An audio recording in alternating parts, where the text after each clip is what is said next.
Hello সবাইকে। তো তোমরা সবাই কেমন আছো? আশা করছি ভালো আছো। আমিও অনেক ভালো আছি। তো আজকে যাব আমি আমার দিদির বিয়েতে। তো চলো আগে আমি রেডি হই, তারপর আসছি তোমাদের সামনে। তো এখানে হচ্ছে আমার বার রেডি হচ্ছে, অলমোস্ট এখানে রেডি মানে প্রায় হয়ে গেছে, আর কিছু বাকি আছে। আর ওই যে আমি ওখানে বসে বসে ভিডিও নিচ্ছিলাম।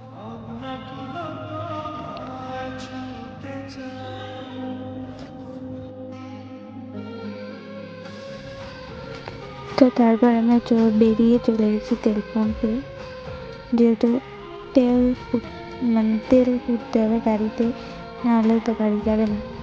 ওই জন্য তেল ভরতে এসেছি। তারপরে এই যে আমি, তারপরে এখান থেকে বেরিয়ে গেলাম। তো অনেক দূরে রাস্তা ছিল, তো যেতে যেতে প্রায় সবাই লেগে গেছিল। তো চলো যেতে যেতে আবার দেখা হচ্ছে।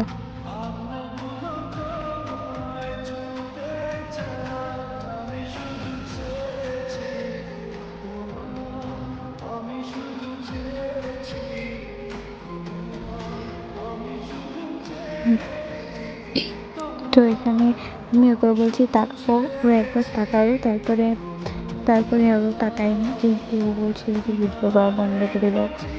আমি এখানে পোজ দিচ্ছি আর যাচ্ছি।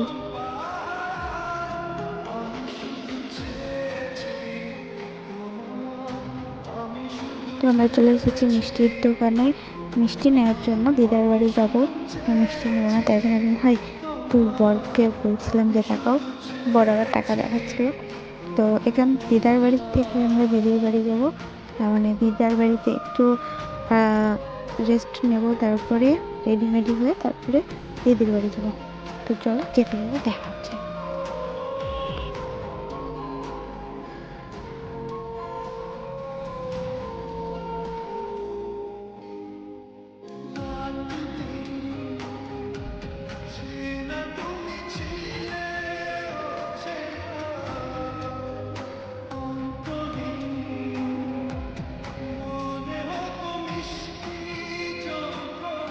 আমার দিদার বাড়ি হচ্ছে একদমই গ্রাম এলাকা, মানে একদমই জায়গাটাতে গ্রাম, পুরো চারিদিকে জঙ্গল এরকম।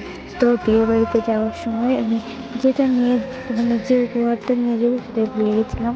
তো আবার ঘুরে এসে আবার ওটা মামি দিল, তো নিয়ে আসলাম। তো যে অন্ধকারের মধ্যে রাত তখন 7টা কি 7:30 বাজে, তো অনেকটা রাস্তায়। ওখান থেকে ঘুরে আবার দিদির বাড়িতে গেছিলাম, মানে যে দিদির বিয়ে সে বাড়িতে। তো চলো একবারে বিয়ে বাড়িতে যেই কথা বলছি।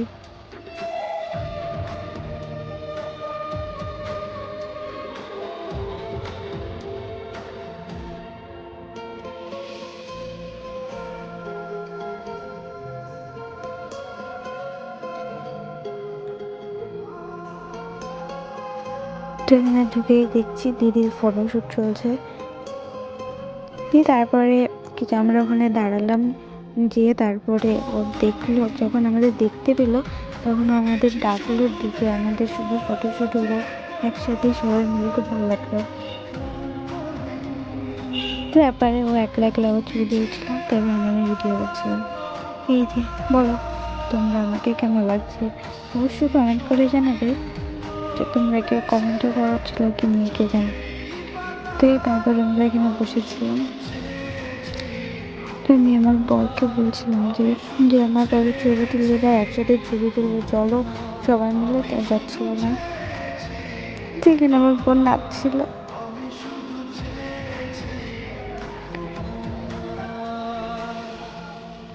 তো আমি ওকে বলছিলাম যে আবার নাচ। তো এই যে বর দাঁত মানিক।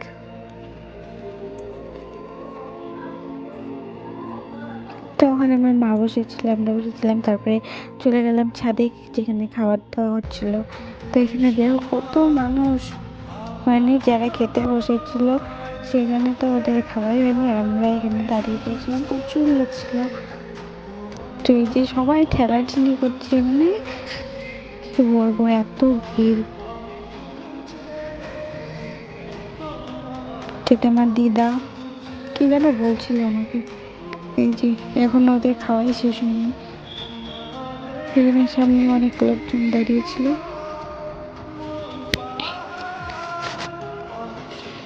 তো ফাইনালি আমরা খেতে বসে পড়েছি এত ভিড়ের মধ্যে। তো এখানে আমার বরটা কি করছিল কে জানে। তো আমরা একটা চেয়ারে এখানে একটা বসেছিলাম, আমার ছেলে মানে ভাই, এখানে মামার মেয়ে আর আমি আর আমার বর। আর ওদিকে মামা মামি হচ্ছে বাবা মেসো সবাই ওখানে বসেছিল ওই সাইডে।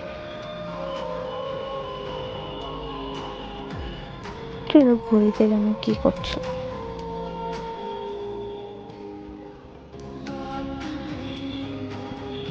তারপরে থাল গ্লাস আর দিয়ে দিয়েছিল জোয়ান। তো এই যে আমার দিদি আর দিদির বর, মানে আমার দিদির নাম সুস্মিতা আর আমার নাম সুস্মিতা, একই নাম। তো এখানে মেনু কার্ড, একটা লেবু দিয়েছে, ফ্রাইড রাইস দিয়েছে। তো আমার পাতে পড়েছে একটা তেজপাতা, যেটা কোনো কাজে নেই। তো যাই হোক, সেটাকে ধীরে ধীরে ভাতগুলো নামিয়ে নিলাম।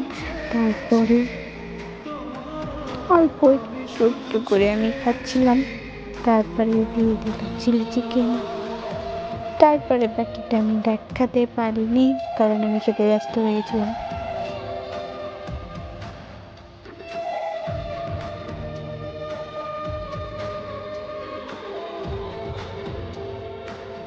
তারপরে এখানে আমরা খেয়ে দিয়ে এসে তারপরে এখানে বসেছিলাম।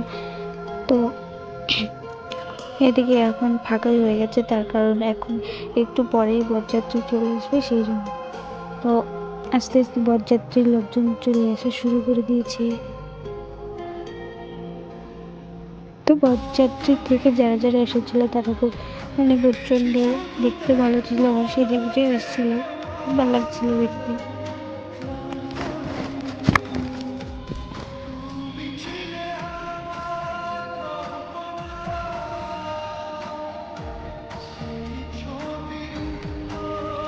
তারপরে চলে এসেছে এখানে বর। তো বর যাচ্ছে, সামনে ক্যামেরাম্যান।